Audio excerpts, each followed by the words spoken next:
আজকে এসেছি মায়ের বাড়িতে আর মা রান্না করেছে কি কি আমাকে বললো যে আমি তো রোজ মানে ভিডিও করে শেয়ার করি, তো তুই আজকে কর। তো চলো দেখে নাও আজকে কি কি রান্না করেছে মা।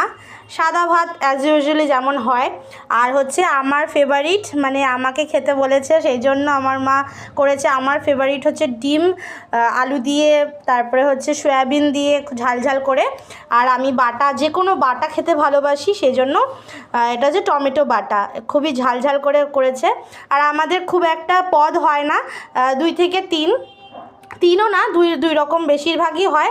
আর কারণ এই বাড়িতে বেশি পদ দিয়ে ভাত খেতে ভালোবাসে না কেউ, সেই জন্য অল্পের উপর থেকেই এরকম সাধারণভাবেই আজকে রান্না হয়েছে, যেটা আমার ফেভারিট আর সবারই মানে খেতে ভালো লাগে। তো তোমাদের কেমন লাগলো অবশ্যই জানিও, আর তোমরা কমেন্ট সেকশানে অবশ্যই জানিও যে তোমরা বাড়িতে কি কি রান্না করেছো আজকে।